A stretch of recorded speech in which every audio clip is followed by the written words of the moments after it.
Je suis comme Darwin, je suis une femme. Je ne pense pas du tout, mais c'est vrai que je suis une femme. Alors, vous allez imaginer les résultats, vous allez me faire confiance. Non, je l'ai là, hein, vous pouvez vérifier. C'est un tableau qui a été publié d'ailleurs sur le site, vous savez, le nouveau ministère Famille, Enfance, Droits des femmes. .gouv.fr, là vous avez plein de stats, j'en ai trouvé quelques-uns qui sont pas mal.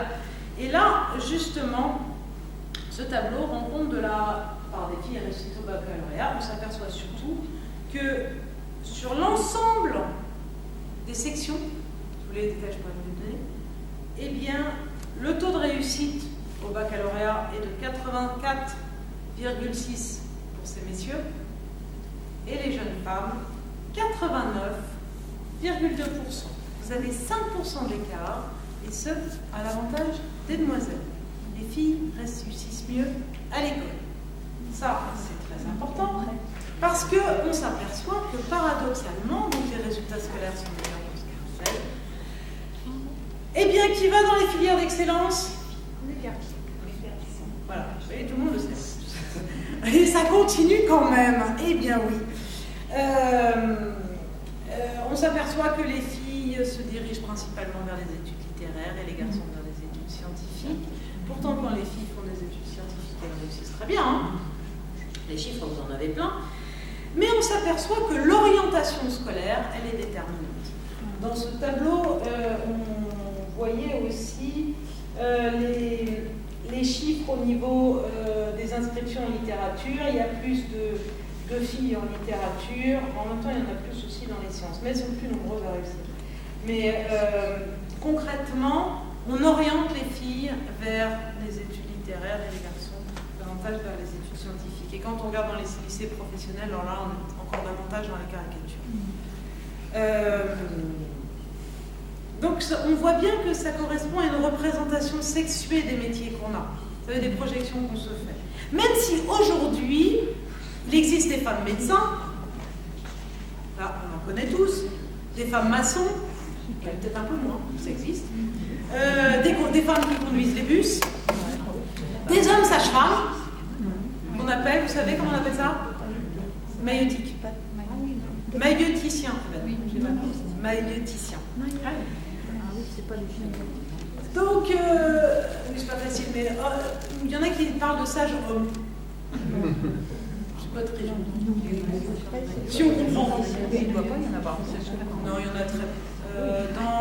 Dans les métiers qui sont liés à la petite enfance, le problème, et c'est là où on voit l'impact des représentations sexuées des métiers, il y a très peu d'hommes. Parce que ce sont des sphères qui sont réservées à la femme. Vous voyez, on parle par exemple de la maternelle. On parlait de la première école, là, le premier niveau. On parle de la maternelle, donc on remet bien ça dans les représentations, on associe bien ça au rôle maternel de la femme. Oui. Et pourtant, les instituteurs, c'est pareil, c'est quand même. Ils sont en augmentation, c'est comme les infirmiers, il y en a de plus en plus. C'est surtout les instituteurs qui sont les plus importants, encore aujourd'hui même. Les choses sont un petit peu en train de changer. Donc, ce que j'essaie de vous dire, c'est que l'idée de mixité qui est mise en œuvre par le gouvernement, par l'éducation nationale, est concrètement difficile à mettre en œuvre. Alors, ça, c'est pareil, il y a un super tableau. Je vais prendre ça. Ah, si ça marche! Là, vous avez aussi la source. Donc là, on voit un petit peu le décalage entre la différence entre hommes-femmes. Je vais vous donner tous ces exemples. Moi, ce qui m'intéressait, c'était de montrer que, par exemple, dans les médias, ce qu'on voit le plus, les images les plus valorisées, hommes ou femmes? Ce sont les hommes. Les hommes, ils sont toujours en position d'excellence quand on regarde les chiffres. Après, c'est des questions de point de vue, mais quand on regarde les chiffres au niveau des salaires, au niveau de la visibilité dans les médias, donc de la reconnaissance, la valorisation est plus importante. Alors, si vous voulez des petits chiffres explicites, je vais peut-être après. Que ce soit dans le métier de l'information ou ou artistiques, on s'aperçoit que les positions les plus valorisées sont celles qui sont occupées par les hommes. Et pourtant, ce sont les femmes qui réussissent mieux à l'école et qui font des études littéraires. Vous voyez, c'est compliqué. On voit bien qu'il y a des petits rouages qu'il faut mettre au jour et qu'on n'a pas encore réussi à tout faire parce que l'objectif, c'est quand même de tendre vers la parité et vers l'égalité. Hein, en tout cas, au niveau de l'éducation nationale, mais vous voyez, c'est un petit peu compliqué. Après, il y a un autre phénomène qu'il faut avoir en tête, c'est ce qu'on donne à voir et l'impact que ça va avoir sur l'opinion. J'ai pris l'exemple du sport parce que je l'aime bien, dans la mesure où il est assez parlant. En 2012, 7% des retransmissions sportives sont féminines. Tout le reste est masculin.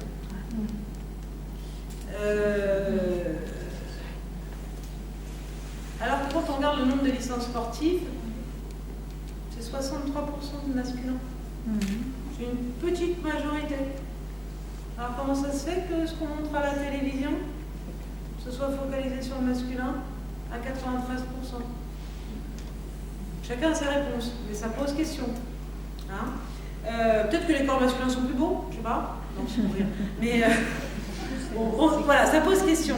Après, quand on regarde, on retrouve donc cette dichotomie. Vous voyez, elle est toujours là, hein, on la retrouve. Quand je vous dis qu'il y a 95,5% des footballeurs, là on regarde les licences, qui sont des hommes, vous le saviez déjà, vous en doutiez. Okay. Rugbyman, c'est la même chose, 95,1%. Par contre, les femmes, là où elles sont les plus importantes, mais vraiment de manière écrasante, à 82,5%, c'est dans l'équitation. Ça, vous le saviez? Non. Imaginez, vous faites marche arrière dans votre tête et vous revenez au XVIIIe siècle. C'était qui montait sur le cheval? Très rarement. Vous savez pourquoi? Comment on le sait, on en est sûr? Grâce aux vêtements. Très peu. Très peu. Mais guidés par messieurs. Il y en avait très peu. Il y en avait, évidemment. Surtout mais c'était masculin le cheval. Les hommes se battaient à cheval. C'était le domaine du masculin. Hein? Donc, vous voyez, mine de rien, cet exemple, c'est pour ça que je vous le donne, eh bien, ça montre aussi que les choses peuvent changer. Ça prend du temps, hein. Mais ça peut changer. Hein, pour montrer que la culture, c'est pas fixé.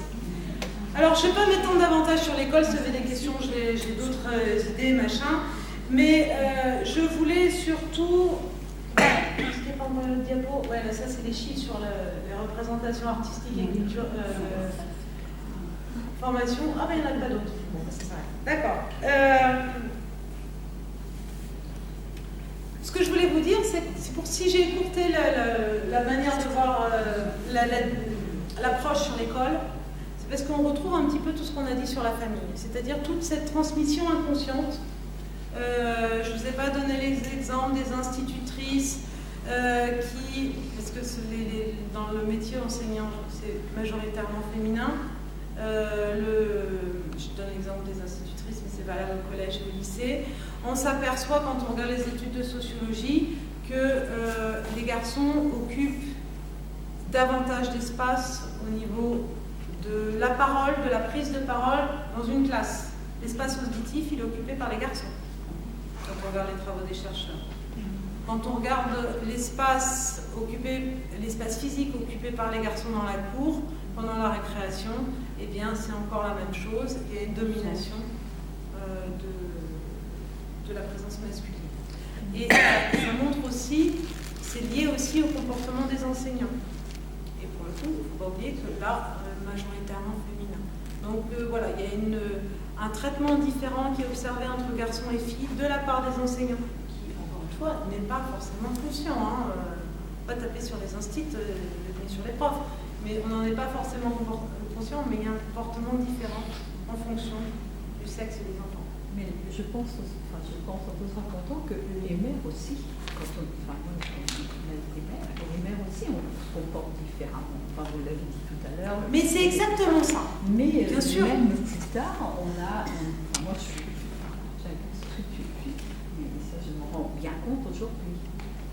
Mais c'est exactement ça. C'est pour ça que je ne vous ai pas détaillé les informations sur les recherches à l'école, parce que quelque part, on retrouve ce qu'on a dit sur la famille. Hein, c'est-à-dire que l'impact des représentations qu'on a, j'aime bien citer le théorème de Thomas, je ne sais pas si vous le connaissez, ce qu'on pense réel est réel en ses conséquences. Si on pense que Madame est belle, eh bien les conséquences, c'est que tout le monde va la considérer comme belle. Vous voyez ?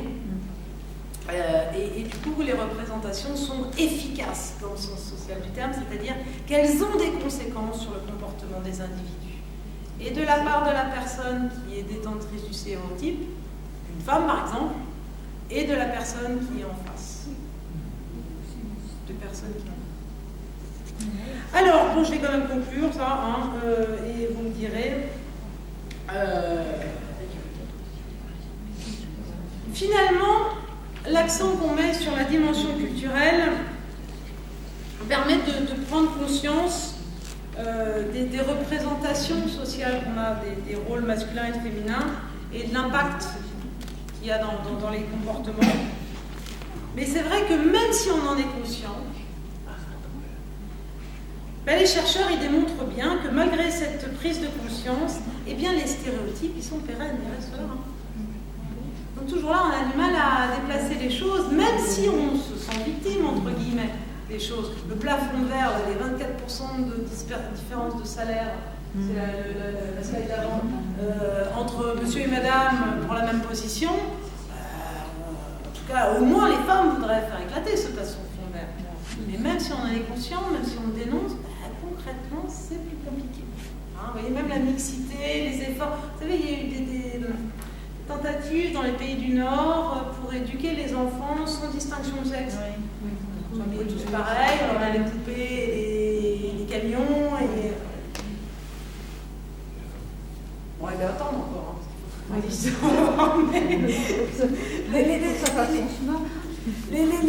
et les sociologues ils sont encore dubitatifs. Ils s'attendaient à quelque chose de vraiment révolutionnaire et bien encore une fois, c'est parce qu'il n'y a pas que la famille et l'école qui influencent sur la construction de l'identité sexuée. Hein, il y a tout ce dont on a parlé ce soir.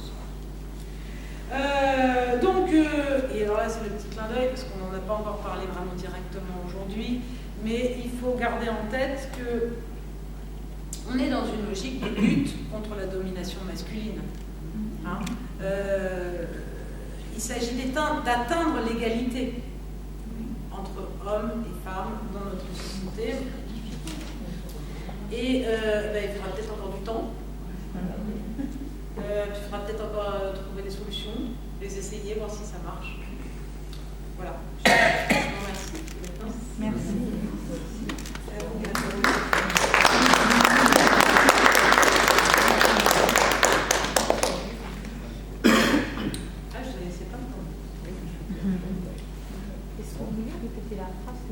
Ce que l'on pense devient... le théorème de Thomas, je ne suis pas sûre d'être extrêmement rigoureuse dans la transmission. Même, ce que l'on pense réel, ce que l'on croit réel est réel en ses conséquences. Donc c'est pas extrêmement entre guillemets. Théorème de Thomas repris par Merton, sociologue américain. J'aime bien parce que je le trouve très explicite. Et effectivement, quand on se sent... laid, eh bien ça va avoir un impact sur son comportement. Tout ce que l'on peut dire aussi aux enfants quand ils sont petits, que des fois qu'on peut leur dire. Il y a tout ce qu'on dit et de manière consciente et inconsciente, de manière gestuelle. C'est très très important, c'est pour ça que je vous parlais de la manière dont on tient le bébé pour la tétée, la manière dont on le stimule ou pas. Là c'est du langage corporel. Pas dans les mots, mais il n'empêche que c'est performatif, ça a des conséquences sur la construction de l'enfance. Oui. Je vois que c'est évoqué la violence conjugale. Oui. Est-ce que c'est une évolution favorable ou il y a une régression constatée dans les statistiques? Alors, les statistiques, je n'ai pas sous les yeux autre chose. Là, est-ce qu'on voit des chiffres? Si. Je ne sais pas si vous lisez mieux que moi. 201 000 femmes victimes, 16% portent plainte. Vous avez les travaux de...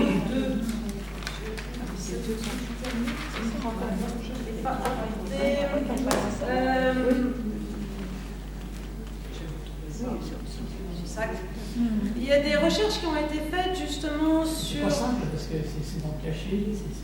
Alors justement, il y a des études qui ont été faites sur la violence conjugale et on s'est aperçu que dans les sociétés démocratiques, il y a moins de plaintes concernant donc a priori moins de violences conjugales. Donc c'est lié au régime politique aussi, c'est lié donc à la place, à l'importance de la domination masculine en fonction des cultures. Et alors je crois qu'il y avait des chiffres quand même, je vais peut-être les retrouver. Il existe des hommes battus, hein, mais je crois que... Non, mais d'abord on ne peut pas savoir exactement combien ils sont parce que c'est très difficile, justement par rapport à la représentation qu'on a des hommes, d'aller porter plainte en disant je suis un homme battu.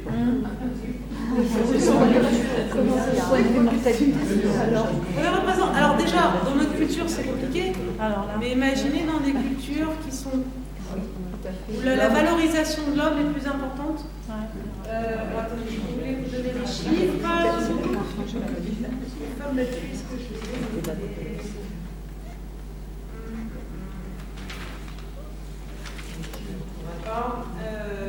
Donc c'est difficile d'avoir des chiffres parce qu'il faut un nombre de plaintes pour ça, pour avoir une idée de l'ampleur du phénomène. Et ensuite, c'est vrai que ce qu'on constate, ça c'est... Je vais sortir l'article, vous allez avoir les chiffres exacts, c'est un peu flou. On constate que quand il y a violence des femmes à l'encontre des maris, enfin des messieurs, violence conjugale mari, en général là il y a mort, il y a décès. Vous savez, c'est violent. Ah oui, on va au bout. Violence des hommes sur les femmes. Non. Mais souvent, pas sur les hommes. non, c'est-à-dire que quand on compare, j'étais un petit peu rapide. Quand on compare, on s'aperçoit qu'on a davantage connaissance de la violence à l'encontre des femmes au sein des couples. En revanche, quand il y a violence de madame envers monsieur, généralement, elle est définitive. C'est-à-dire que les femmes vont tuer. Il y a une affaire actuellement, Jacqueline Sauvage, comment elle s'appelle? C'est pas là. Non, ça c'est plutôt. C'est pas elle. Allez-y. C'est pour sa survie qu'elle a tué. Oui, bien, voilà. Et maintenant, c'est exactement ce que je suis en train de vous dire. C'est que justement, elles arrivent à une situation extrême qui est souvent conséquente de maltraitance. Oui, c'est ça, voilà, d'accord, c'est pas seulement une... Et là, je vous remercie, ça me permet de clarifier le propos. Hein, mais vous avez une différence dans justement la violence manifeste à l'égard de l'autre genre. Je pense que les femmes meurent aussi, puisque on avait pas Oui, bien sûr, vous avez lu tous les chiffres en bien sûr.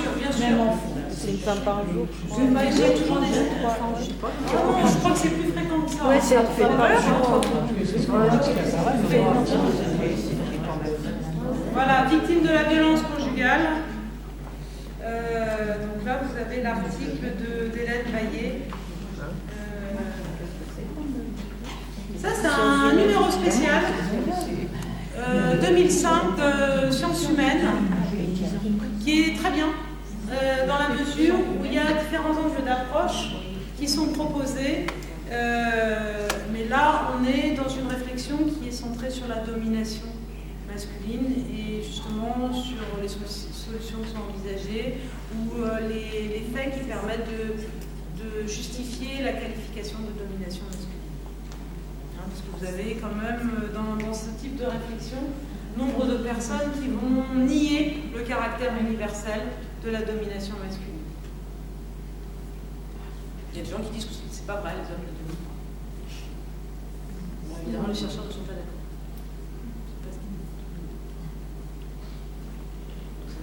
C'est vrai que là, on n'a pas parlé beaucoup de la domination masculine, même si c'est en filigrane quand même. Et des religions également, parce qu'il y a un rôle énorme des religions. C'est une part de la culture qui est très constructive. Ben oui. Hein. Ben oui. En fait, tout dépend de l'impact de la religion sur la société, mais parce que la famille, le rôle de chacun au départ, c'est quand même la religion. La base, c'était dans nos religions, dans nos cultures, c'est ça. Hein, L'Église, c'était la famille, le père, la mère.